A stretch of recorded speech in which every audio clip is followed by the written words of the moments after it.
کپڑے دھوئے بغیر پہننا۔ رئیس الدین انڈیا سے پوچھتے ہیں کیا نئے کپڑوں کو بغیر دھوئے پہن کر نماز پڑھ سکتے ہیں؟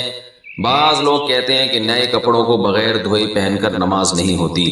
بھئی یہ بعض لوگ بالکل غلط کہتے ہیں۔ شریعت میں اصل طہارت ہے، جب تک ہمیں کپڑوں کے ناپاک ہونے کا یقین نہ ہو ہم پاک ہی سمجھیں گے اس کو، ورنہ تو ہر چیز کے بارے میں آپ سارا دن یہی بیٹھ کے سوچتے رہو کہ کہیں ناپاک تو نہیں ہے یہ۔ تو اس لیے کپڑوں میں اصل، بلکہ ہر چیز میں اصل یہ کہ وہ پاک ہے، جب تک کہ اس کے ناپاک ہونے کا یقین نہ ہو۔ تو کپڑے آپ نے خریدے کیونکہ آپ کو یقین نہیں ہے ناپاک ہونے کا، تو آپ پاک ہی سمجھیں گے اور ان کو پہن کر اگر آپ نماز پڑھ لیں گے تو نماز ہو جائے گی۔ البتہ ویسے جو پرانے استعمال شدہ کپڑے ہوتے ہیں ان کو دھوئے بغیر پہننا ویسے ایک انسانی ایک طبیعت کے خلاف ہے۔ پتہ نہیں کس کس نے استعمال کیا اس کو، کیا کیا ان میں جراثیم ہو اور ناپاکی کا امکان تو بہرحال ہوتا ہے، تو کوئی احتیاطاً ان کو دھو کے پہن لے تو یہ زیادہ اچھا ہے۔ اور اس میں یعنی انسان کی جو نفیس لوگ ہوتے ہیں، صفائی پسند ہوتے ہیں، ان کے مزاج کے بھی زیادہ قریب ہے یہ بات۔ دوسری ماں کی اولاد محرم ہے یا نامحرم، یعنی سوتیلی ماں کی اولاد۔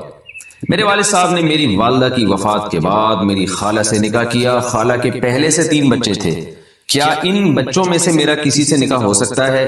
اگر نہیں تو کیا ان کے لیے ان کو مجھ سے پردہ کرنا لازم ہوگا یا نہیں؟ کامران شیخ انڈیا سے پوچھتے ہیں۔ بھائی یہ بچے آپ کے کزن ہیں، آپ کے والد کے تو یہ سوتیلے بچے بن گئے، لیکن آپ کے سوتیلے بہن بھائی نہیں بنے۔ وجہ اس کی ہے کہ ان بچوں کا باپ بھی الگ اور ان بچوں کی ماں بھی الگ۔ وہ بچے جن کا باپ ایک ہو یا ماں ایک ہو تو وہ تو محرم ہوتے ہیں آپس میں، لیکن باپ بھی الگ ماں بھی الگ، تو دونوں ہی الگ ہیں، تو پھر وہ نامحرم کہلاتے ہیں۔ لہذا ان میں اگر کوئی بچی ہے تو اس کو چاہیے بالغ ہونے کے بعد آپ سے پردہ کرے اور آپ کو ان سے نکاح بھی ہو سکتا ہے۔ مرد کے لیے بالوں میں ہیئر بینڈ لگانا۔ آصف صاحب کشمیر سے پوچھتے ہیں میں لمبے بال رکھنا چاہتا ہوں، اگر انہیں سنبھالنے کے لیے ہیئر بینڈ لگاؤں تو کیا یہ جائز ہوگا؟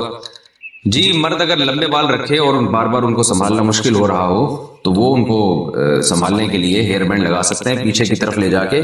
ایسا نہ ہو کہ اوپر چٹیاں بنانا شروع کر دیں، پیچھے جو بال جاتے ہیں ان کو ہیئر بینڈ سے ان کو باندھا جا سکتا ہے، اس میں کوئی حرج نہیں ہے۔ رسول اللہ صلی اللہ علیہ وسلم نے جو ہے نا عورت کو حکم دیا ہے کہ وہ جب بالوں کی چٹیاں بنائے گی تو اگر وہ بال جب گوندے جاتے ہیں نا بہت اچھی طریقے سے، تو غسل جب عورت پہ فرض ہو جائے تو اس کے لیے بال کھولنا ضروری نہیں ہے، بس بالوں کی جڑ میں پانی پہنچانا ضروری ہے۔ اور اس کے تحت فقہاء لکھتے ہیں کہ مرد نے اگر بالوں کو گوندا ہوا ہو اور اس کی یعنی گویا کہ ایک طرح سے پیچھے چٹیاں بنائی ہوئی ہو تو مرد کے لیے بال کھول کے غسل کرنا ضروری ہے۔ تو اس سے پتہ چلتا ہے کہ اس زمانے میں مرد بھی بڑے بال رکھتے تھے اور بعض دفعہ سنبھالنے کے لیے ان کو باندھ بھی دیا کرتے تھے، تو اس لیے اگر مرد نے بڑے بال رکھے اور کہیں بھاگنے دوڑنے میں مشکل ہو رہی ہے تو وہ ان کو عارضی طور پر ربڑ بینڈ سے یا کسی بھی چیز سے وہ ان کو پیچھے باندھ سکتے ہیں۔ اسپائنر میں کپڑے سکھانے سے کنگھالنے سے کیا پاک ہو جاتے ہیں؟ میری واشنگ مشین آٹومیٹک ہے، اس میں اسپائنر میں کپڑے کنگالتی ہوں، گندے پانی کے بعد صاف پانی بھی کافی دیر آتا ہے، کیا اس سے کپڑے پاک ہو جائیں گے؟ بنت شاہد کراچی سے۔ اگر ایک دفعہ ناپاک کپڑے دھلنے کے بعد ان میں اتنا پانی بہا دیا جائے کہ ایک طرف سے پانی آ رہا ہو اور دوسری طرف سے نکل رہا ہو، کہ اگر آپ یہ سمجھتے ہیں کہ 3 دفعہ ان پانی کو کسی برتن میں ڈبویا جاتا تو اتنا پانی جتنا استعمال ہوتا اتنا پانی بہہ چکا ہے تو وہ کپڑے پاک ہو جائیں گے، لیکن جو مشینیں آٹومیٹک آ رہی ہیں میری معلومات کے مطابق اس میں ایسا ہوتا نہیں ہے، پانی بہتا نہیں ہے، بلکہ ہوتا یہ ہے کہ ایک دفعہ پانی پورا بھرتا ہے، اس میں کپڑے صاف ہوتے ہیں، پھر دوبارہ پانی بھرتا ہے اور وہ پانی نکلتا ہے، پھر تیسری دفعہ پانی بھرتا ہے وہ نکل جاتا ہے، تو اس طرح سے کپڑے پاک نہیں ہوتے، کیونکہ اس کی وجہ یہ ہے کہ ابھی کپڑے جب ایک دفعہ جب دھلے ہیں تو کپڑے ناپاک ہوتے ہیں، تو کم سے کم 3 دفعہ ان کو پانی میں کنگھالنا ضروری ہے، تو 3 کے بجائے وہ 2 دفعہ کنگھالے جاتے ہیں، تو اس لیے بہتر یہی ہے کہ جب مشین نے 2 دفعہ کنگھال دیے تو ایک دفعہ آپ خود کنگھال لیں، یا تو یہ کام کر لیں یا یہ کر لیں کہ جاری کریں پانی کو۔ جاری کا مطلب پائپ لگائیں، ادھر سے پانی آ رہا ہو اور ادھر سے نکل رہا ہو، تو جب اتنا پانی نکل جائے گا جس میں آپ کو اندازہ ہو کہ کپڑے پاک ہو گئے تو کپڑے انشاءاللہ پاک ہو جائیں گے۔ ناپاک کپڑے کو مشین میں ڈالنے سے پہلے کیا دھونا ضروری ہے؟ مرد حضرات کو جو احتلام ہوتا ہے اگر وہ کپڑا ہم ڈائریکٹ آٹومیٹک مشین میں ڈال دیں تو کیا وہ کپڑا پاک ہو جائے گا یا پہلے اس ناپاک کپڑے کو الگ سے دھونا ہوگا پھر مشین میں ڈالنا ہوگا؟ دیکھو آٹومیٹک مشین اگر 3 دفعہ دھو کے پانی نکال دیتی ہے تو پھر تو کپڑا پاک ہو جائے گا، تو اور اگر 3 دفعہ دھونے کے پروسیس سے نہیں گزرتی، یعنی پورا پانی آئے اس میں اچھی طرح دھوئے پانی نکلے، پھر دوبارہ پانی آئے اچھی طرح دھوئے پھر نکلے، پھر تیسری دفعہ پانی آئے اچھی طرح دھوئے پھر نکلے، تو 3 دفعہ اگر یہ پروسیس ہو رہا ہے تو پھر تو کپڑا پاک ہو جائے گا، 3 دفعہ یہ عمل نہیں ہو رہا تو پھر کپڑا پاک نہیں ہوگا۔ تو اس کے لیے بہتر یہی ہے کہ مشین نے اگر 1 یا 2 دفعہ یہ عمل کیا تو 1 دفعہ آپ خود کروا دیں مشین سے، مشین تو بٹن دبا دیں گے دوبارہ وہی کام شروع کر دے گی، یا پھر آپ مشین میں پانی بھر کے پائپ نکال دیں، وہاں سے پانی نکل جائے گا تو یہ پروسیس تیسری دفعہ دھونے کا آپ خود کر لیں گے۔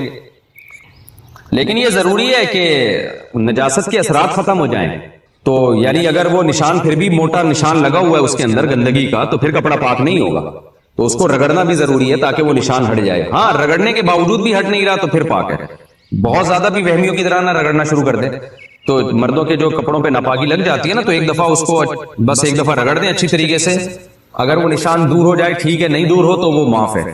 لیکن وہمی لوگ جب یہ مسئلہ سنتے ہیں تو وہ صبح سے لے کے جو کپڑا رگڑنا شروع کرتے ہیں وہ پھر مر جاتے ہیں، ان کو بس وہم ان کا ختم نہیں ہوتا، تو بس ہلکا پھلکا سا 1 دفعہ احتیاطاً رگڑ دیا بس کافی ہے، نشان چلا گیا ٹھیک ہے، نہیں چلا گیا تو بھی ٹھیک ہے، اور اگر بغیر رگڑی نشان چلا گیا تو نور لنا نور، سبحان اللہ۔ ٹب سے نہائیں تو اس سے کیا ہم وضو کر سکتے ہیں؟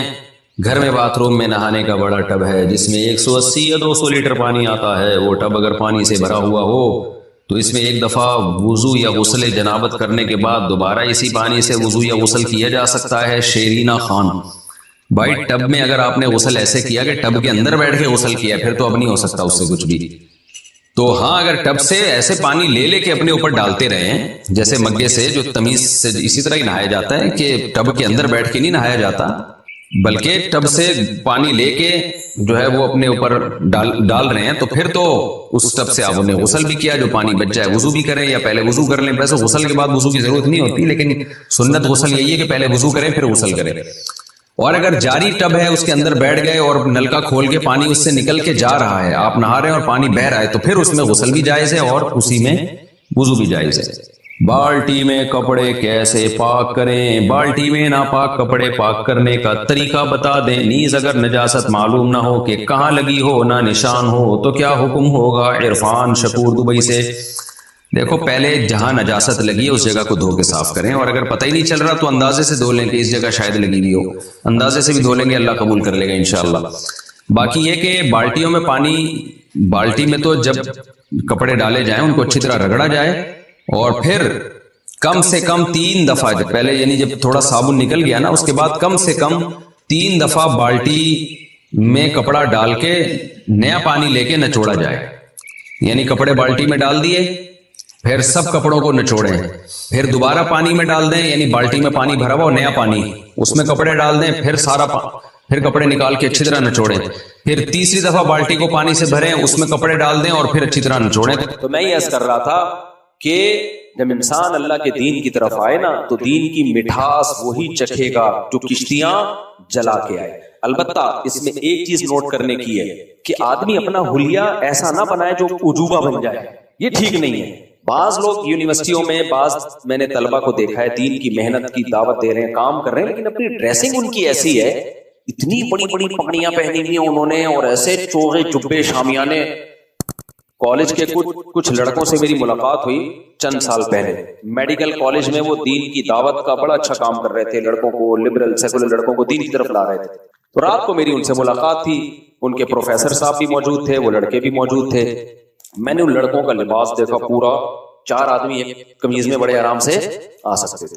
بعض لوگ پہنتے ہیں نا بڑے بڑے جبے کبے، عجیب سا، پھر پگڑی بھی ماشاءاللہ اڑن تشتری لگ رہی تھی مجھے، وہ نہیں ہوتی جو خلائی ہم نے دیکھی، اتنا بڑا پگڑا۔ بھائی ہوتا تھا کسی زمانے میں، لوگ بڑی بڑی پگڑیاں پہنا کرتے تھے، بڑے بڑے لباس پہنا کرتے تھے، اب کلچر نہیں ہے۔ آپ کیوں نمونہ کیوں بن رہے ہو سوسائٹی میں؟ عجیب سی چیز کیوں نظر آ رہے ہو آپ نے دیکھا ہوگا ابھی بھی کچھ لوگ پیلے کپڑے پہن کے گھوم رہے ہیں، ہوتا ہے نا، وہ تو خیر خاص مزاروں کے لوگ ہوتے ہیں، لیکن نارمل میں نے بھی دیکھا ہے، سمجھدار آدمی ہوگا عجیب ٹائپ کے کپڑے پہن رہا ہوگا۔ تو میں نے انہوں نے کہا کوئی نصیحت کریں ہمیں، ان کا خیال تھا میں ان کو بولوں گا نماز پڑھو، روزہ رکھو، وہ تو بیچارے پہلے ہی پڑھ رہے ہیں۔ میں نے ان سے کہا دیکھو آپ کی جو ڈریسنگ ہے نا، اس ڈریسنگ سے لوگوں کو ہوگی وحشت۔ لوگوں کو کیا ہوگی؟ وحشت سمجھتے ہیں؟ لوگوں کو یہ ڈر ہوگا کہ ہم نے اگر ان کی دعوت کو قبول کیا، دین پہ چلے، تو ہم بھی کیا بن جائیں گے؟ اس ٹائپ کے۔ اور میں نے کہا یہ والی ٹائپ جو ہے نا یہ سوسائٹی میں، انہوں نے کہا یہ سنت لباس ہے۔ میں نے کہا لباس میں کوئی سنت نہیں ہے، خوب سمجھ لو۔ دیکھو اسلام چونکہ قیامت تک کے لیے آیا ہے نا، اگر وہ ایک ڈریس فکس کر دیتا تو وہ ڈریس ہر قوم میں پھر سوٹیبل، ہر قوم کے لیے سوٹیبل تھوڑی ہوتا۔ ہمارے نبی اگر شلوار قمیض کو کر دیتے کہ یہ میری سنت ہے، ناروے والے پہن لیتے شلوار قمیض -20 اور 30 میں ہے بھائی. دفتروں کا ڈریس الگ ہوتا ہے, لڑنے والے فوجیوں کا ڈریس الگ ہوتا ہے, مزدوروں کا ڈریس الگ ہوتا ہے, دولہے کا ڈریس الگ ہوتا ہے. تو اسلام نے بلا وجہ کی پابندیوں میں جکڑا ہی نہیں ہے. خام اسلام تو اخلاقیات سکھاتا ہے, بھائی چوری غلط ہے, یہ غلط ہے. تو ڈریس کے بارے میں چند ہدایات دی ہیں جن کا اخلاقیات سے تعلق ہے. نمبر 1, پراپر ڈریس ہو, سمجھ رہے ہیں, ادھورا نہ ہو کہ جسم ہی نظر آ رہا ہے اس میں. جیسے کوئی خاتون باریک لباس پہنتی ہے, پوری کھال نظر آ رہی ہے اس میں, یا اس کی پنڈلیاں کھلی ہوئی ہیں, اس کے سلیو لیس کپڑے پہنی ہوئی ہے, یہ کیا ہے, ناجائز ہے بھائی. اس لیے کہ ڈریس تھوڑی ہے یہ تو 2-4 اسٹیکر ہیں آپ نے لگا لیے. خواتین کے لباس میں پیسہ بہت لگتا ہے, لباس نہیں لگتا. یعنی خواتین کے کپڑوں میں آج کل کپڑا نہیں لگ رہا, پیسہ بہت لگ رہا ہے. حالانکہ پیسے سے زیادہ کپڑوں میں کپڑا لگنا چاہیے نا, کیا کہہ رہے بھائی, تو کپڑوں میں کپڑا لگ نہیں رہا, پیسہ لگ رہا ہے. یعنی 2-4 چیتڑے رہ گئے لیکن مہنگے اتنے ہوں گے وہ. تو شریعت نے فوکس کیا بھائی لباس پورا ہونا چاہیے, ایک بات. نمبر 2, اتنا چست نہیں ہونا چاہیے کہ آپ کے جسم کے سطر جو ہے آپ کی شرمگاہ نمایاں ہونا شروع ہو جائے, اس سے لباس کا مقصد فوت ہو جاتا ہے. تو گورے تو ان چیزوں کا خیال نہیں کرتے. 2-4 ہدایات دے دی ہیں شریعت نے. عورت کو حکم دیا کہ اس کا گھر سے جب باہر نکلے گی تو پورا جسم چھپائے گی وہ. باقی شریعت نے اس کو کس پہ چھوڑ دیا, کلچر پہ. تو میں نے ان سے کہا کہ اب ہمارے کلچر میں ایسی ڈریسنگ نہیں ہے. تو لوگ بولیں گے کہ یار یہ کیا ہے, یعنی میں اگر دین پر آ گیا تو مجھے بھی اتنی بڑی پگڑی پہننی پڑے گی. تو آپ کیوں عجوبے سے لگ رہے ہو, جیسے یونیورسٹی کالج میں سب جیسے رہ رہے ہیں تو آپ سوسائٹی میں اسی کا ایک فرد بن کے دین کی دعوت دو نا. خلاصہ یہ کہ نمونے مت بنو. لوگ دیکھ کے کیا سمجھیں, نمونے سے مجھے وہ واقعہ لازمی یاد آتا ہے. ایک صاحب بار بار جو ہے نا وہ کہ خواتین کو پڑھاؤ نہیں سوری پڑھاؤ, ان کی شادی مت کرو, پڑھاؤ, پڑھائی کو فوکس کرو. تو ایسے لوگوں کے بارے میں کہتا ہوں کہ جب کوئی آپ کے سامنے کہا کرے نا کہ لڑکیوں کو پڑھاؤ شادی مت کرو, ہم کہتے ہیں شادی بھی کرو پڑھاؤ بھی, دونوں کام کرو نا. شادی کو پڑھائی میں رکاوٹ نہ سمجھو, شادی کر کے بھی پڑھ لے, لیکن ڈیلے مت کرو ان کی شادی کو پڑھائی کی وجہ سے. تو جب بھی کوئی آپ کے سامنے کہا کرے نا ایسی بات کہ پڑھائی کو فوکس کرو شادی کو فوکس نہ کرو, تو ان سے کہے کہ کاش آپ کی اماں بھی پڑھائی کو فوکس کرتی, شادی کو فوکس نہ کرتی, تو آپ جیسے نمونے پیدا نہ ہوتے. آپ کی اماں کو بھی چاہیے تھا کہ پڑھتی ہی رہتی, بہت بڑی اسکالر بن جاتی, کم از کم آپ جیسے نمونے مارکیٹ میں نہیں آتے. تو یار یہ فیس بک کی دنیا بھی, یوٹیوب پہ کمنٹس کی دنیا بھی بڑی عجیب ہے. کچھ لوگ نا بہت ہی الٹے کلپ لا رہے ہوتے ہیں, پھینک رہے ہوتے ہیں نا, تو نیچے لوگوں نے ان کا بڑا مذاق اڑایا ہوا ہوتا ہے. تو ایک کمنٹس آج کل بہت چل رہا ہوتا ہے, ایک خاص آئی ڈی سے وہ کمنٹ جاتا ہے, اس میں یہ لکھا ہوتا ہے کہ اس قسم کی لوگ صدیوں میں پیدا ہوتے ہیں. اس قسم کے لوگ, اب پہلی جملے سے تو لگے گا یار کوئی عظیم انسان ہے. کہتے ہیں اس قسم کے لوگ صدیوں میں پیدا ہوتے ہیں, کیونکہ اکثر مائیں ایسے بچوں کو پیدا ہونے سے پہلے ضائع کرا دیتی ہیں. جب ماؤں کو پتہ چلتا ہے نا کہ اس طرح کی چیز مارکیٹ میں آنے والی ہے, وہ پیدا ہونے سے پہلے ضائع کرا دیتی ہیں. اس لیے اس قسم کے لوگ صدیوں میں پیدا ہوتے ہیں. تو نمونے ہیں نا یوٹیوب پہ بھی کچھ اوٹ پٹانگ پھینک رہے ہوتے ہیں. تو یار یہ پاکستانی قوم کا دماغ, میں کہتا ہوں اتنی ٹینشنوں میں جن کا دماغ کام کر رہا ہو, اگر ہم امریکہ اور کینیڈا کی طرح ٹینشن فری ہوتے تو ہم کہاں پہنچ چکے ہوتے. چاند پہ پہنچنا تو دور کی بات, ہم چاند کو زمین پہ اتار کے لائے ہوئے ہوتے. بولے چاند آئے گا ادھر. اچھا خیر, کیا کہہ رہا تھا یار میں, ایک تو بتائیں میں وہ, ہاں تو وہ اتنی بڑی پکڑی, وہ خیر انہوں نے میری بات پہ ناراض ہو گئے. میں اگر میرا بیان دوبارہ سنے تو میں ان سے دوبارہ سوری کر لیتا ہوں. وہ ناراض ہو گئے, نہیں یہ نہیں فلانا ڈمکانا, یہ کیا ہم تو اپنے لباس کو پروموٹ کریں گے. میں نے کہا بھائی کیوں لباس کو اتنا زیادہ, لباس کو فوکس کیوں کر رہے ہو؟ تو بہت زیادہ ہے بات, شلوار قمیض پہن لو آپ, تھوڑا سا اچھے اسٹائل کی شلوار قمیض ہو, تھوڑا ویسٹ کوٹ ہو. آپ پینٹ شرٹ نہیں پہننا چاہتے تو اب doctor Zakir Naik pant shirt پہن کے آتے ہیں نا. میری ان سے جب بھی 2-3-4 اچھی ملاقاتیں ہوئی ہیں, وہ کہنے لگے بھائی ویسے ان کی ڈریسنگ شلوار قمیض ہے. کہتے ہیں میں جس طبقے میں کام کرتا ہوں وہ سارا پینٹ شرٹ والا طبقہ ہے, تو اس میں پینٹ شرٹ میں جاؤں گا تو ان کو لگے گا کہ ہمارے قریب ہے. بہت مجھے اچھی لگی ہوئی, ورنہ نارملی ڈاکٹر صاحب کی جو ڈریسنگ ہے وہ اور کسی مولوی صاحب کی ڈریسنگ میں کوئی فرق ہے نہیں. میں ملیشیا میں ان کے گھر بھی گیا ہوں, تو یہاں تک پنڈلی تک, آدھی پنڈلی تک ان کی شلوار, اور وہ بغیر بنیان والا سفید کرتا نہیں جو صرف آپ جمعے کے دن پہن کے آتے ہو, پہلی دن شریف لگ رہے ہوتے ہو کہ یار کوئی انسان کا بچہ آیا ہے. جمعے کے دن نہیں کرتا, بغیر کرتے کے لوگوں نے اکثر جمعے کے لیے رکھے ہوئے ہوتے ہیں, یہ عید کے لیے رکھے ہوئے ہوتے ہیں. اب تو وہ بھی گئے, تو میں شلوار قمیض ہی کو زیادہ بہتر سمجھتا ہوں. یہ میری ذاتی رائے ہے, کسی کو اس سے اختلاف بھی ہو سکتا ہے, لیکن بہرحال تو یونیورسٹیوں میں کام کرنے کے لیے ضروری ہے کہ آپ کوئی ایسا ڈریس نہ پہنے کہ وہ آپ کو کیا سمجھیں وہی یہ کوئی الگ ہی چیز آ گئی مارکیٹ سے. ایسا نہیں ہونا چاہیے. ہاں جس چیز پہ شریعت نے آرڈر دیا ہے اس پہ کمپرومائز نہیں کرنا. داڑھی رکھنا شریعت کا حکم ہے, اب آپ یہ نہیں ہو سکتا کہ شیو کرنا شروع کر دیں دین کی تبلیغ کے لیے تاکہ میں بالکل ان جیسا نظر آؤں. نہ بھائی، یہاں کس کی ہدایات ہیں؟ اسلام کی ہدایت. داڑھی رکھنی پڑے گی آپ کو. اسلام کی جو احکام ہیں ان پہ کمپرومائز نہیں کیا جا سکتا. مثال کے طور پر آپ نماز پڑھنے سے ملا لگ رہے ہیں تو آپ نے ان کو دین کے قریب کرنے کے لیے نماز ہی چھوڑ دی. یہ تھوڑی جائز ہے بھائی. پھر قریب کس کے کرو گے؟ دین کو داؤ پہ لگا کے تھوڑی دین کی تبلیغ کی جا سکتی ہے. لیکن ایسا رویہ ان کے ساتھ رکھنا جس سے آپ نمونے لگو ان کی نظر میں. اتنی بڑی پگڑی، ٹھیک ہے ایک زمانے میں مسلمانوں میں رواج تھا، جتنی بڑی زیادہ پگڑی ہوتی تھی نا اتنا زیادہ کوئی سردار سمجھا جاتا تھا. اور سرداروں میں اب رواج ہے بھی تو جہاں ہے وہاں پہنے. ہم بڑی پگڑی کے خلاف نہیں ہیں، ہم کہہ رہے ہیں جہاں رواج ہے، جیسے بلوچوں میں، بعض سندھی پنجاب کے علاقوں میں بڑی بڑی پگڑیاں پہنتے ہیں، وہاں رواج ہے، وہاں برا بھی نہیں لگتا، بلکہ وہ جتنی بڑی پگڑی ہوگی لگے گا اتنا بڑا سردار ہے. تو شریعت میں کلچر کی بلا وجہ کی مخالفت کا حکم نہیں ہے. کلچر ہی کو فالو کرنا چاہیے جب تک وہ کلچر شریعت کے خلاف نہیں ہے. لوگ ہر چیز میں کلچر کے اگینسٹ چلتے ہیں، بالکل غلط ہے بھائی. جب تک وہ کلچر شریعت کے اگینسٹ نہیں ہے تو آپ کلچر کو فالو کرو. بلا وجہ خام خامے نمونے بننے کی کوشش، کیونکہ کلچر پہ نہیں چلو گے تو نمونے نظر آؤ گے نا آپ، الگ ہی کوئی چیز.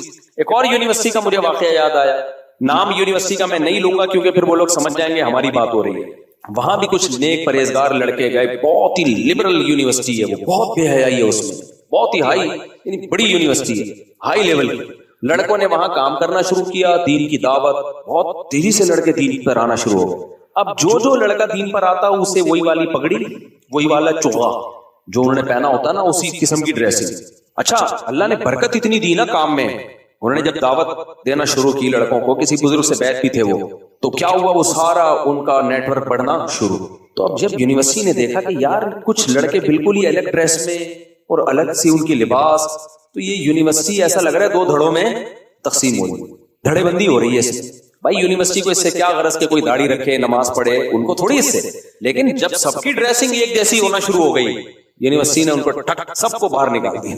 بولا انسان کے بچے بنو، یونیورسٹی کے بقول بچے تو بنے رہتے ہیں، انسان کے بچے نکلو یہاں سے، سب پابندی لگا. تو پھر جامع رشید آئے ہمارے پاس کہ ہم اتنی دین کی دعوت کا کام کر رہے تھے اور یہ دیکھیں کہ کیسی لبرل یونیورسٹی ہے، سب کو ٹھڈے مار کے باہر نکال دیا. ہمارے استاد سے بولا تم بھی تو کیا کر رہے تھے، یونیفارم کیوں بنایا ہوا تم نے؟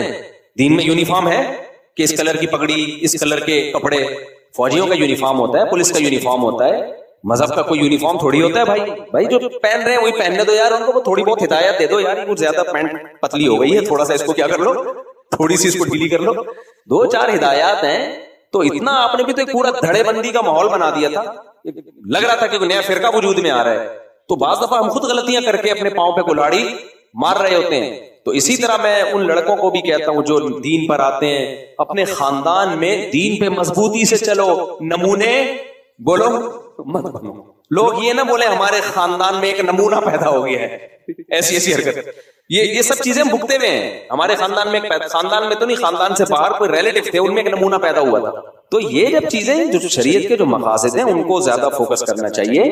ایک صاحب نے چکن کھانا چھوڑ دی کہ ہمارے نبی نے پتہ نہیں یہ والی چکن نہیں کھائی تو دیسی چکن. بھائی تم ویسے ہی چھوڑ دو، تمہیں ڈاکٹر نے منع کیا، مذہب کا لیبل لگا کے چکن مت چھوڑو.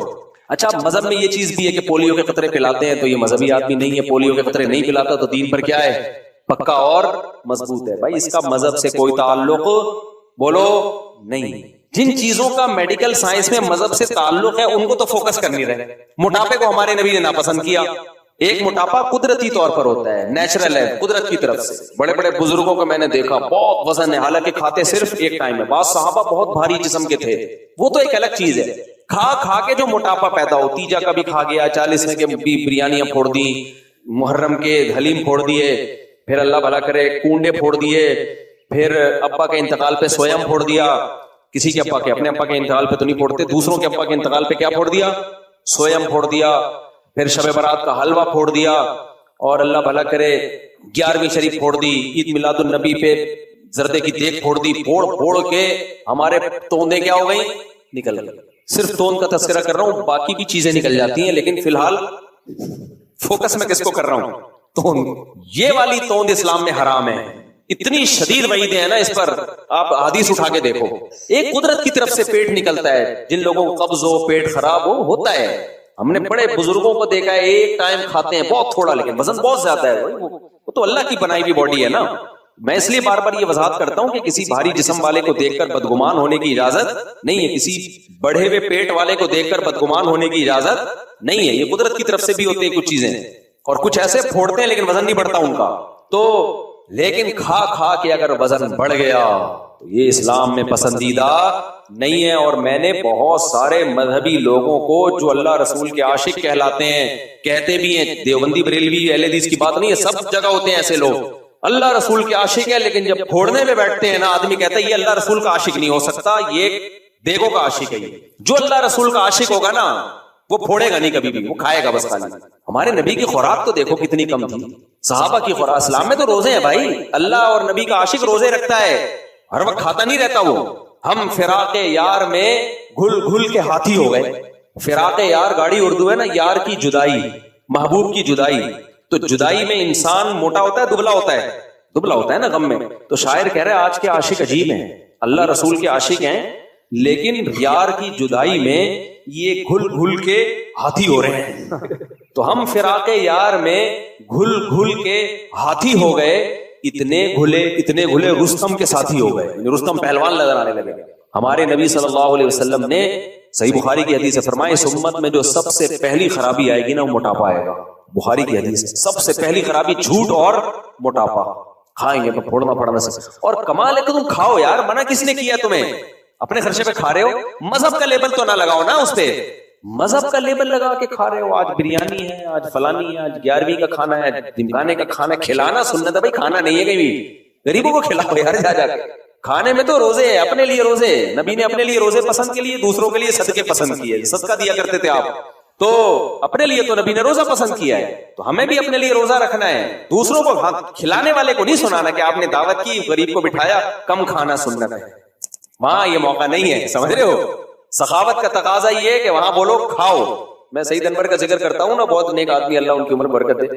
ہم حج پہ کھانے سے پہلے یہ تھوڑی بتایا جائے گا کہ کم کھانا سنت ہے. وہاں تو سخاوت کا تقاضا ہے بھائی کھاؤ یار. ہاں ابھی کوئی کھانے کی محفل نہیں ہے، ابھی میں بتاؤں گا کہ کم کھانا سنت ہے، زیادہ کھانا سنت نہیں ہے. لیکن جب میں دعوت کروں گا تو پھر سخاوت کا تقاضا ہے، شریعت کا حکم ہے لوگوں کو کھانے کی ترغیب دو. بھائی کھاؤ، لنگر ہے. کیونکہ اگر میں وہاں ترغیب دوں کہ یہ میں نے آپ لوگ کے لیے کھانے کا انتظام کیا، لیکن یاد رکھنا کم کھانا کیا ہے، لوگ کہیں گے یار یہ دعوت کے تکلف کی آپ کو ضرورت ہے، یہ پھر کنجوسی کہلائے گی. وہ بھائی سعید انور بڑے اللہ ان کو عزت دے، ہم حج پہ تھے تو بھائی سعید انور کا بیان تھا، میں سامنے بیٹھا ہوا تھا، ان بھی بڑا اچھا بیان کر رہے تھے، میں بھی سن رہا تھا. بیان کے آخر میں انہوں نے کم کھانے کے فضائل سنائے. کم کھاؤ، اتنا کم کر دیا کہ اتنا میں بھی نہیں کرتا کم نا، بہت زیادہ کم کر دیا. کم کھاؤ، کم کھاؤ، کم کھاؤ، بہت انہوں نے کم کھاؤ کم. وہ ناراض نہیں ہوتے ان سے بے تکلفی ہے، خوشی ہوں گے یہ بات سن. کم کھاؤ، اتنا کم کر دیا نا انہوں نے. اب جیسے بیان ختم ہوا کھانا لگ گیا، میں بیٹھا ہوا ہوں نا ایسے کر، بھوک بھی لگ رہی ہے ٹائٹ والی. حج میں تو آپ کو پتہ ہے بھوک لگتی ہے. تو لوگ مجھے کہہ رہے ہیں کھائے نا. میں نے مذاق کیا، میں نے کہا سعید بھائی نے کھانے کے قابل چھوڑا کھایا یار. میں نے کہا اس قابل چھوڑا ہی نہیں ہے. میں نے کہا سعید بھائی یہ بیان کھانے کے بعد کرنے کا تھا، کھانے سے پہلے کرنے کا. میں نے کہا کیا کھائے یار، کھائیں گے لوگ دیکھیں گے مولوی صاحب خود عمل نہیں کر رہے. ابھی سعید بھائی نے اتنا لمبا بیان کیا. تو ہر چیز کا ایک موقع ہوتا ہے نا. کھلانے میں تو یہی ہے بھائی، کھلاؤ کھلاؤ کھاؤ آپ لوگ. سعید بھائی کو پتہ نہیں تھا بیان کے فوراً بعد کھانا ہے، شاید ورنہ اتنا لمبا بیان نہ کرتے ہو.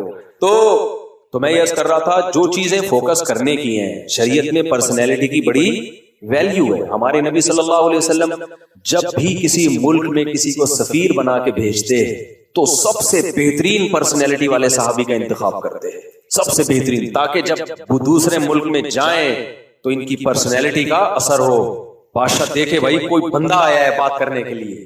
سفیروں میں اس کی پرسنالٹی بھی دیکھو. آرمی میں جو کمیشن آفیسر جس کو بھرتی کیا جاتا ہے نا، اس کی پرسنالٹی کو بڑا جج کیا جاتا ہے، کیونکہ عزت میں ان چیزوں کا بڑا دخل ہوتا ہے. نیچرلی انسان اس کی عزت کرتا ہے جس کی پرسنالٹی اچھی ہوتی ہے. انسان کی فطرت ہے، یہ کوئی غلط چیز نہیں ہے. تو ہمارے نبی یہ بھی دیکھتے تھے کہ آواز اچھی ہے، بلاغت ہے، ان کو باہر ملکوں میں بھیجتے تھے.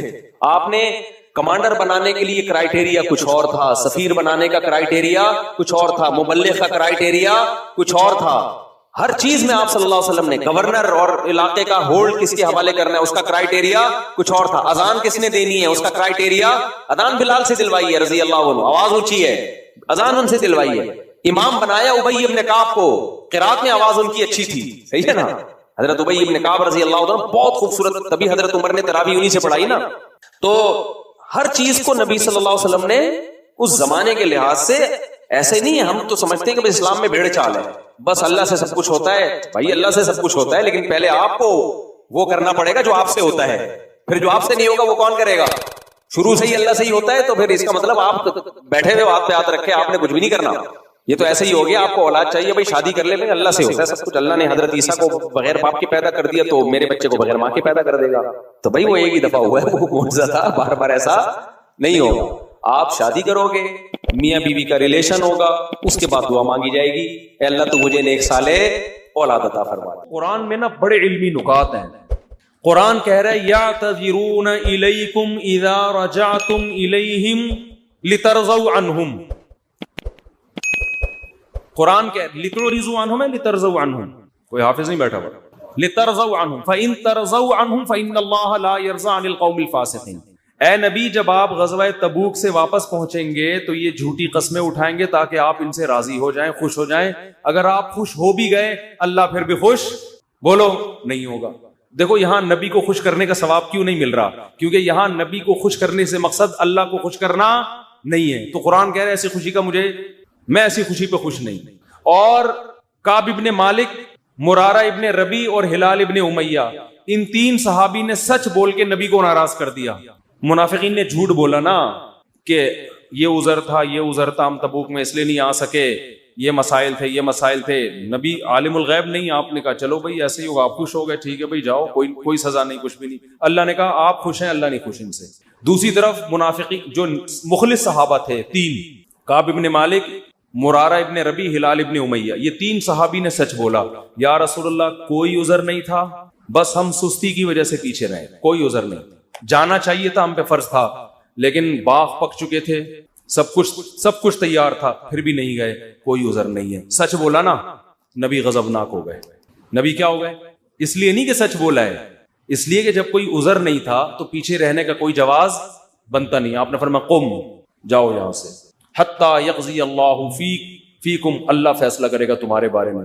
40-50 دن بائیکاٹ ہوا، یہاں تک کہ صحابی کہتے ہیں نبی نے سلام تک کا جواب نہیں دیتے تھے. کیا گزری صحابہ پر، مگر قرآن کہہ رہے ہیں میں کیا تھا ان سے بولو راضی تھا، کیونکہ مجھے خوش کرنے کے لیے انہوں نے سچ بولا. تو پھر اللہ نے پیغمبر کو بھی راضی کر لیا بعد میں، اور اتنا خوش ہو گئے پیغمبر، فرمایا اللہ نے تمہاری تو اچھا. اور سنیں اسلام کے عقیدے بتا رہا ہوں کتنے واضح ہیں کہ ہم اسلام کو فالو کسی مدرسے کے کسی بندے کی وجہ سے نہیں کرتے. اور یہ بھی بتا دوں اس ایک بندے کی وجہ سے مدرسوں کو بدنام کرنا کہ مدرسے ایسے ہوتے ہیں، یوں ایسے ہوتے ہیں، یہ بھی وہی زیادتی ہے جس کا میں نے بھی تذکرہ کیا. جب حضرت کعب ابن مالک کی توبہ قبول ہوئی تو ان کو خوشخبری پہنچی، وہ نبی کے پاس آئے. آپ صلی اللہ علیہ وسلم کا چہرہ حدیث میں آتا ہے استنار وجہہ کأن وجہہ قطعۃ قمر، ایسے چمک رہا تھا جیسے 14ویں کا چاند. آپ نے کیا فرمایا؟ ابشر بخیر یوم مر علیک منذ ولدتک امک. اے کعب اس دن کی خوشخبری قبول کرو کہ جس دن سے تمہاری ماں نے تمہیں جنا ہے، آج تک ایسا خوشی کا دن تمہاری زندگی میں نہیں آیا، اس دن کی مبارکباد ہو تمہیں. حضرت کعب مالک نے کیا کہا؟ امن کا ام من عند اللہ، یہ خوشخبری آپ کی طرف سے یا اللہ کی طرف سے؟ نہیں آ رہی بات. اس فکر میں لگے ہوئے ہیں کہ اللہ راضی ہے کہ نہیں ہے. دیکھو نبی کے راضی ہونے کا تو یقین ہو گیا نا. یہ نہیں سمجھ میں آئے گا، آسان کیس نہیں ہے، بہت مشکل کیس ہے. ارے جب نبی کا چہرہ 14ویں رات کی طرح چمکتا ہوا دیکھ لیا، نبی مبارکباد بھی دے رہے ہیں کہ خوشخبری ہو اور سب معاف، بس اب میں راضی، اب میں خوش، تو کعب ابن مالک کو فکر کیا لگی ہوئی ہے؟ نہ یا رسول اللہ ذرا کلیئر کریں بات، صاف بتائیں یہ خوشخبری اللہ کی طرف سے ہے یا یعنی اللہ بھی راضی ہوا ہے کہ نہیں ہوا؟ فرمایا لا بل من عند اللہ، نہ میری طرف سے نہیں، کس کی طرف سے؟ اللہ. میں بھی اس لیے خوش ہوں کہ اللہ خوش ہے، اللہ نے معاف کر دیا ہے، اس لیے میں بھی خوش ہوں. پھر کعب ابن مالک خوش ہوئے ہیں. تو بھائی اسلام میں اصل کون ہے؟ اللہ. تبھی علماء کہتے ہیں کسی سے تنہائیوں میں گناہ ہوا ہو بالفرض، اللہ نہ کرے، اور اس نے توبہ کر لی، پھر لوگوں کو پتہ چل گیا، لوگ تانے دے رہے بے تو ویسا تھا، ان تانوں کی پرواہ بولو مت، بولے نہ تمہارا جرم کیا اور نہ ہمیں تم سے معافی مانگنے کی ضرورت، جس سے کیا ہے وہ جانتا ہے. لوگوں کو لفٹ کرایا کرو زیادہ، کیونکہ لوگ اس چیز کو مسلط کر لیتے ہیں. ہمارے حضرت کے پاس ایک بندے کا فون آیا لندن سے, کہتا ہے یار میں نے گناہ کیا تھا, پکڑا گیا. کہہ رہے اب میں نے توبہ کر لی, رو رو کے گڑ گڑا کے اتنی معافیاں مانگی کہ اللہ نے بھی دل میں سکون ڈال دیا کہ میں نے تجھے معاف کر دیا, کہ لیکن پبلک معاف کرنے کے لیے تیار نہیں. پبلک جب بھی گزر کرے ہے نا وہی, پبلک کا دل تو چھوٹا ہوتا ہے نا, پبلک کا دل کیا ہوتا ہے. تو ایسی صورت میں پبلک کو زیادہ لفٹ نہیں کرائے, بولے جاؤ تمہاری ایسی کی تیسی, ہم جانے اللہ جانے تو کون ہوتا ہے بھائی میرے کو. اور قرآن کے الفاظ دیکھو یار, وَمَن يَعْمَلْ سُوءًا أَوْ يَظْلِمْ نَفْسَهُ ثُمَّ يَسْتَغْفِرِ اللَّهَ يَجِدِ اللَّهَ غَفُورًا رَحِيمًا. ایسے وجد والی آیتیں ہیں. فرمایا جو بھی گناہ کرے گا, اپنی جان پہ ظلم کرے گا, ظلم ہو گیا, گناہ ہو گیا, شیطان نے بہکا دیا اس کو, غلط ہو گیا اس سے, حقوق العباد سے اس کا تعلق نہیں ہے, کیونکہ حقوق العباد میں پھر اس بندے سے بھی معافی مانگنا ضروری. کچھ جرائم ایسے ہیں جو اللہ اور بندے کے آپس کے معاملات. فرمایا پھر اس کو خیال ہوا کہ بھائی خدا تو انتقام لے گا, اور ویسے بھی غیرت کے خلاف ہے جس نے اتنے احسانات کیے اس کو ناراض کرنا. قرآن کہہ رہا ہے ثم یستغفر اللہ, پھر وہ اللہ سے کیا کرتا ہے, معافی. کیا عجیب الفاظ ہیں.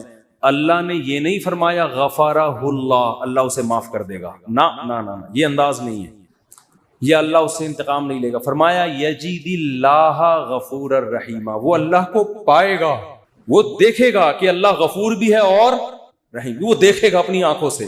یہ ایسے ہے جیسے ہم کسی کو دعوت دیں کہ آپ ہماری دعوت پہ آؤ, آپ پوچھتے ہیں کیا کیا ملے گا. ایک طریقہ ہوتا ہے آپ بتائیں بھائی بریانی کا انتظام بھی ہے, کباب بھی ہیں, اور اللہ بھلا کرے چکن کا بھی انتظام ہے, اور کڑھائی بھی ہے, 2-4 چیزیں اور بتا دی آپ نے, تو ذہن میں رکھ کر آئے گا ٹھیک ہے بھائی یہ چیزیں ہوں.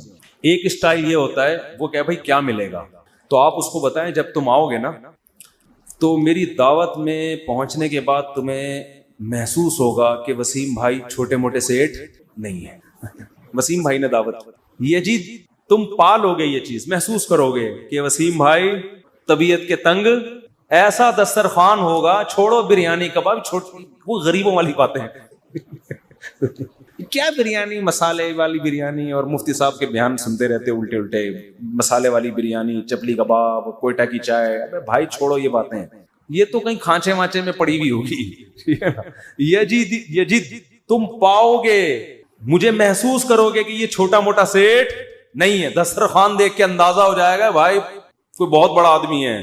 قرآن کیا کہتا ہے, جو گناہ کرے گا اور توبہ کرے گا یجید اللہ غفور الرحیم. اللہ یہ نہیں فرما رہے کہ اس کو معاف کروں گا, اللہ فرماتے ہیں جیسے کوئی بندہ دعوت پر آئے تو آپ کہو بھائی تم پاؤ گے کہ میں چھوٹا موٹا سیٹ نہیں ہوں.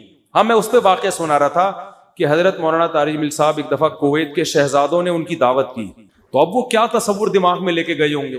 فرماتے ہیں میں حیران ہو گیا, اونٹ کے بچے صحیح پورے روسٹ نہیں آئی سمجھ میں. آپ کو پتہ ہے اونٹ کے بچہ کسے کہتے ہیں؟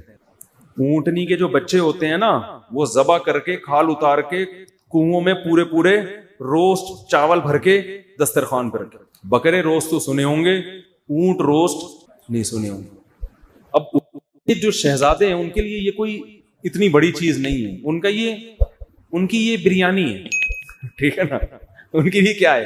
اب ان سے اگر مولانا طارق جمیل صاحب پوچھیں شہزادوں سے جی آپ کی دعوت ہے کیا کیا ملے گا, تو ان کو غصہ آئے گا نا, نہیں آ رہی سمجھ میں یار. او بھائی ان کو غصہ آئے گا نا کہ یار ہم کویت کے شہزادے ہیں, ہماری کرنسی دیکھو, اور ہم یہاں کا تو غریب آدمی اتنا پرتکلف کھانا کھاتا ہے, اور تم شہزادوں سے پوچھ رہے ہو کھانے میں آپ کو غم ہو رہا ہے کہ پتہ نہیں بریانی ملے گی کہ نہیں ملے گی, پتہ نہیں روٹی ہوگی کہ نہیں ہوگی.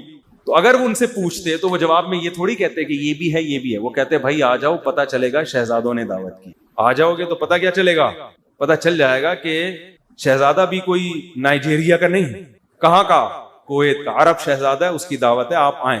اور ان کو پتہ چل گیا, انہوں نے بیان میں بھی بتا دیا. تو اللہ کا انداز یہی ہے, فرمایا تم سے کتنا بڑا جرم ہو جائے, کتنا بڑا جرم, یہاں تک کہ نبی نے فرمایا کہ اللہ فرماتے ہیں یا عبادی لو بلغت ذنوبک عنان السماء, تم نے گناہ کرتے کرتے کرتے کرتے زمین آسمان کے خلا کو بھر دیا, اتنے گناہ ہو گئے. ثم استغفرونی, پھر ایک دن تمہیں خیال آیا یار یہ غلط ہے, یہ نہیں ہونا چاہیے, رب کو منانا چاہیے, بالآخر اس کا انجام برا ہے, گناہ کی سزا ملتی ہے. تو آپ نے ہاتھ اٹھا کے اللہ سے معافی, کسی اور کے در پہ نہیں گئے, کسی کی پرواہ بھی نہ کرو کون کیا کہہ رہا ہے, اللہ سے اللہ سے معافی مانگی تو حدیث کے الفاظ کیا ہیں؟ قرآن کے الفاظ بھی عجیب ہے جو میں نے بتائے.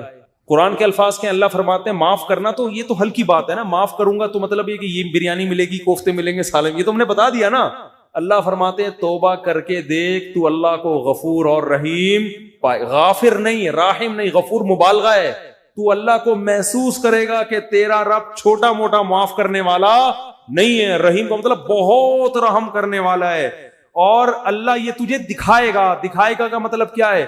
تیرے دل میں سکون پیدا ہو جائے گا کہ میرے رب نے مجھے معاف کر دیا. یہ توبہ کا پہلا انعام ملتا ہے دنیا میں, معاف بھی کرے گا اور اطمینان بھی دلا دے گا. معاف کر دیا. تعلق, وہ اطمینان کی علامت کیا ہے؟ اللہ سے جو تعلق ٹوٹا ہوا تھا وہ آپ کو جڑا ہوا محسوس ہوگا. گناہ کی وجہ سے جو دل میں کالک آ گئی تھی وہ کالک آپ کو ختم ہوتی ہوئی نظر آئی.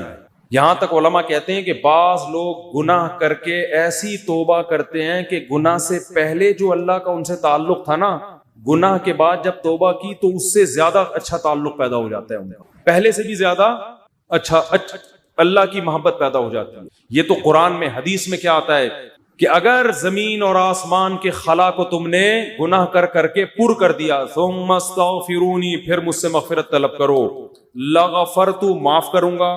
اتنا کافی تھا نا یہ جملہ؟ یار نہیں آ رہی سمجھ میں. دیکھو اللہ یہ کہہ دیتے کہ زمین اور آسمان کے خلا کو پر کر دیا, مجھے ناراض کیا ہے نا, پبلک کے پاس جانے کی ضرورت, عیسائیوں میں پادریوں کے پاس جا کے معاف کرواتے ہیں, اتنے پیسے لے لو معاف کر دو. اللہ کہتے ہیں پادری کا کیا بگاڑا ہے تم نے؟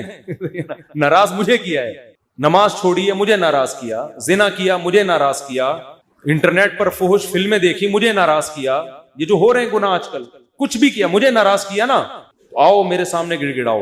تو اللہ کیا کہتے ہیں؟ زمین اور آسمان کے خلا کو پر کر دیا, پھر مجھ سے معافی مانگو گے معاف کروں گا. کافی ہے نا, بس کر دیا معاف. آگے اللہ ایک اور جملہ بناتے ہیں, لا ابالی, کسی کی پرواہ. بولو اردو میں لفظ سمجھتے ہو کہ بڑا لا ابالی قسم کا آدمی ہے. سنا یہ لفظ؟ ہاں بولنے میں کچھ ٹیکس لگتا ہے. لا ابالی کہتے ہیں نا, یہ عربی کے لفظ سے آیا لا ابالی. لا کا مطلب نہیں, ابالی کا مطلب پرواہ نہیں کرتا میں کسی کی. جیسے جو آدمی کسی کی پرواہ نہیں کرے بڑا لا ابالی سا آدمی ہے. تو اللہ کیا کہتے ہیں؟ لا ابالی, معاف کروں گا کسی کی پرواہ نہیں. کیا مطلب؟ یہ جملہ لگانے کی کیا ضرورت تھی؟ جملہ اس لیے لگایا جا رہا ہے کہ بہت سے نیک لوگوں کو اعتراض ہو سکتا ہے, اے اللہ اتنے سارے گناہ سیکنڈوں میں معاف. یہ بات ہماری کھوپڑی میں بولو نہیں, کچھ تو تھوڑی سی ہوتی. جیسے ایک بیٹا نافرمان ہو, 20 سال باپ کو ستاتا رہے, اب باپ کو زندگی بھر ستایا اس کو, باپ نے کہا ایسی کی تیسی ہے, دیکھتا ہوں میں جائیداد سے آپ کر دوں گا, میں یہ کر دوں گا. باپ بوڑھا ہو گیا, مرنے لگا ہے بھائی, اب جائیداد کی تقسیم کا وقت آ رہا ہے, اور اب یہ گیا, اس کو پتا ہے کہ اب تو سارا معاملہ خراب, زندگی بھر ستاتا رہا. آخر میں آ کے ابا سے کہتے ہیں ابا I am very very sorry. ابا کہتے ہیں چل جا معاف کیا. دوسرے بیٹوں کو آئے گا نا غصہ, ہے بھائی ابا یہ کیا, یہ تو آپ کے رحم دل ہونے سے ناجائز فائدہ اٹھا رہا ہے بھائی, ابھی آپ کے جانے کا وقت ہے اور یہ آگے سوری کر کے چلا گیا.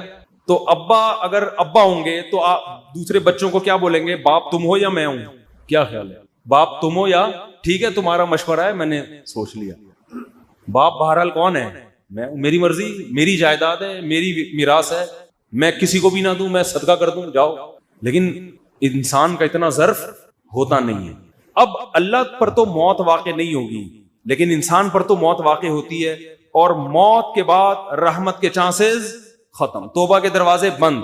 ساری زندگی گناہ کرتا کرتا اب موت سے پہلے اللہ سے کیا کہہ دیتا ہے؟ آئی ایم سوری, معاف کر دے. تو اللہ کہتے ہیں کہ میں معاف کر کے, آگے پہلے ہی بتا دیا کہ کسی کو اعتراض کرنے کا حق, اللہ کو پتا ہے بہت سارے لوگ آئیں گے, یا اللہ یہ کیا ہے بھائی, یہ کیا اتنے سارے گناہ ہو رہے ہیں اور اس نے معافی اور 1 سیکنڈ میں معاف, یہ تو تیری حکمت کے خلاف ہے, یہ تو مصلحت کے خلاف ہے, یہ تو یوں ہے, یہ تو ناانصافی ہے. اللہ کہتے ہیں بولنے دو, مجھے پرواہ, بولو نا. نہیں, تم نے تھوڑی جہنم بنائی ہے, میں نے بنائی ہے. نافرمانی اس نے میری کی, معاف کرنے کی طاقت مجھے ہے, تو میں جس کو چاہوں معاف کروں. تمہیں کیا تکلیف ہو رہی ہے؟ تم اپنی بات کرو مجھ سے, کہ تمہیں کسی جرم کے بغیر میں سزا تھوڑی دے رہا ہوں. یہ جو الفاظ ہیں نا لا ابالی, یہ بڑے زبردست الفاظ ہیں. مجھے اس پر اکثر ایک چٹکلا یاد آتا ہے, وہ میں ہر بیان میں جب بھی اس حدیث کی تفسیر کرتا ہوں وہ سناتا ہوں کہ اس کی مثال کیسے ہے. اس کی مثال ایسے ہے, یہ جو لوگ پہلے سے بیان سن رہے ہیں, انہوں نے یہ واقعہ سنا ہے, نئے نئے لوگ بھی آ جاتے ہیں نا. پرانے والے اصل میں اعتراض کرتے ہیں یار وہ گھسے پیٹے قصے بار بار سنا سنا کے نا تھک گئے ہم. تو بھائی آپ کے لیے گھسے پیٹے, نئے نئے لوگوں کے لیے کوئی مارکیٹ میں نیا آئے گا تو بتائیں گے, اب آ ہی نہیں رہا. تو وہ ایک اونٹ, ایک بیل اور ایک دمبا, یہ بس واقعہ سنا کے بیان ختم کرتا ہوں, کچھ چند سوالات کے جواب دینے. اونٹ, بیل اور دمبا یہ کہیں جنگل میں سفر کے لیے نکلے, کھانا ختم, ایک گٹھری نظر آئی گھاس کی. اب تینوں میں پھڈا ہو گیا. اونٹ کہہ رہا ہے میں کھاؤں گا, بیل کہہ رہا ہے میں کھاؤں گا, دمبا کہہ رہا ہے میں کھاؤں گا. اونٹ نے کہا دیکھو میں تمہارا بزرگ ہوں, ہم تینوں ایک معیار بنا لیتے ہیں, جو اس معیار پہ پورا اترے گا وہ کھانا وہ کھائے گا. یہ پیشکش کس نے کی؟ اونٹ نے. اس نے کہا میں قبیلے کا بڑا ہوں, دیکھو تو اب میں جو سجیشن دوں گا اس پر عمل کرو. تو ہم تینوں میں سے جو اپنا سب سے پرانا ہونا ثابت کر دے گا کہ جو دنیا میں سب سے پہلے آیا ہے وہ اس گٹھری کا مستحق ہے. اونٹ کا خیال تھا میں ہی ہوں, بزرگ ہے. لوگوں نے کہا چلو جی بزرگوں کا احترام اسلام میں ٹھیک ہے واجب ہے. دمبے نے کہا ٹھیک ہے بھائی میں اپنا ثابت کرتا ہوں میں بہت پرانا ہوں. انہوں نے کہا کتنا پرانا؟ انہوں نے کہا دیکھو ابراہیم علیہ السلام نے بچہ ذبح کیا, نہیں ہوا تو دمبا آ گیا. یہ روایت صحیح نہیں ہے لیکن چلو فرض کر لیتے ہیں دمبا آ گیا. اس کا مطلب میں 4000 سال سے, ابراہیم علیہ السلام کے دور میں بھی میں تھا. اونٹ چکرا گیا, اس نے بولا یہ تو پہلی گیند پہ ہی آؤٹ ہو رہا ہوں میں. تو بیل نے بولا کہ آدم علیہ السلام جب زمین پہ آئے تھے زمینداری کے لیے ٹریکٹر ایجاد نہیں ہوئے تھے, تو کچھ تو اگایا ہوگا نا. تو کھیتی باڑی کس سے کی تھی انہوں نے؟ بیل سے. اس کا مطلب میں کب سے ہوں. دمبا تو آؤٹ ہو گیا نا. اونٹ پریشان کہ کمبخت اس سے پہلے تو تاریخ لکھی نہیں گئی ہے, اس سے پہلے تو تاریخ لکھی, اور سجیشن بھی میری تھی. اونٹ ٹینشن میں آیا, اس نے کیا کیا وہ گھاس کی گٹھری اٹھا کے اپنے کوہان پہ رکھی. تو دمبے نے بولا بھائی میں تو بہت پرانا ہوں. اس نے بولا مانتا ہوں, میں نے کب کہا آپ بہت پرانے ہیں, میں آپ کے بعد آیا ہوں. بیل نے کہا میں تو اس سے بھی پرانا ہوں. اس نے کہا میں نے بولا کہ آپ پرانے نہیں ہیں, تو بھائی یہ پھر ہمیں دو. اس نے کہا دم ہے تو لے لو. اس نے کہا ہمت ہے تو اٹھا لو. اونٹ کے کوہان سے کون اٹھائے گا؟ چلو دفعہ یہاں سے, تمہاری ایسی کی تیسے. سجیشن بھی خود ہی دی, بولا جس میں دم ہے لے لے بھائی. چلو اس کو کہتے ہیں لاؤبالی. نہیں آئی بات سمجھ میں. اللہ ایسا نہیں کرتا کہ وہ اپنی تجویز کے خلاف چلے. یہ تو میں نے صرف واقعہ سمجھانے کے لیے کہ بھائی اللہ کے سامنے کون لڑ سکتا ہے, اللہ کے سامنے کون دلائل دے سکتا ہے کہ اللہ وہ اتنے سارے گناہ کیے تو 2 منٹ میں معاف کر رہا ہے. اللہ کہتے ہیں جو جس نے دلائل کے امار لگانے ہیں نا پہلے لگا کے رکھے, کتابوں میں لکھے, پورے رسالے لکھ دے. میری نظر میں اس کی کوئی ویلیو نہیں ہے کیونکہ خدا میں ہوں تم نہیں ہو. نافرمانی میری کی ہے, تمہاری تمہیں کیوں تکلیف ہو رہی ہے؟ یغفر لمن یشاء ویعذب من یشاء. جس کو چاہوں گا معاف کروں گا, جس کو چاہوں گا عذاب دوں گا. یہ اللہ نے اپنے ہاتھ میں رکھا ہے تاکہ جب کوئی گناہ کرے تو گڑگڑائے کس کے سامنے؟ اللہ کے سامنے. ہمیں پتا ہے کہ اللہ کے سوا معاف کرنے والا کوئی بھی نہیں ہے. معافی کا اختیار اللہ کے ہاتھ میں, سزا کا اختیار اللہ کے ہاتھ میں. تو میں اس لیے کرا رہا ہوں کہ مخلوق کو زیادہ لفٹ کرانے کی ضرورت نہیں ہے. لوگ مجھے کہتے ہیں ہم سے گناہ ہو گیا, فلاں نے کہا یوں ہے. میں کہتا ہوں بھائی تو بولے تو کون ہوتا ہے؟ تو میرا باپ ہے, تو میرا ماموں ہے, تو کیوں پوچھ رہا ہے؟ میں جانوں اللہ جانے, تیرا کیا مسئلہ ہے بھائی؟ اور یہ بات سے بات چل پڑی ہے. شادی کے بعد عورتوں میں یہ بہت بڑا مرض ہے, اپنے پرانے قصے, پرانی غلطیاں میاؤں کے سامنے ظاہر کر دیتی ہیں ان کو اعتماد میں لینے کے لیے. جتنے اللہ نہ کرے بعض خواتین کے ساتھ ہمیشہ نہیں ہوتا. ستار بھائی وسیم, ستار کو چھوڑو یار, نیک آدمی ہے, کوئی بھی چکر ان کے چلے ہوتے ہیں تو وہ اپنے شوہر کو اعتماد میں لینے کے لیے کہ میں آپ سے دیکھیے آج میں آپ سے اپنے دل کی کچھ باتیں شیئر کرنا چاہتی ہوں. دل کی کچھ باتیں شیئر کرنا چاہتی ہوں. کیا شیئر کرنا چاہتی ہیں جی؟ دیکھیے اب ہم دونوں ایک دوسرے کے شریک حیات ہیں, میں نہیں چاہتی کچھ آپ سے چھپا رہے. آپ سے پہلے میری ایک جگہ اور بھی شادی ہو چکی ہے, چھپ کے ہوا تھا نکاح, یہ ہو رہا ہے, پھر وہاں بھی ہوئی تھی, یہ بھی ہوا, پھر اس سے چکر چلا, لیکن میں نے توبہ کر لی تھی. اور تم اس کو کیوں بتا رہی ہو؟ تم تو چھوڑو, وہ انسان ہے بھائی, وہ اس کے دل میں بدگمانی ایک بال آ گیا, قیامت تک وہ بال نہیں نکلے گا.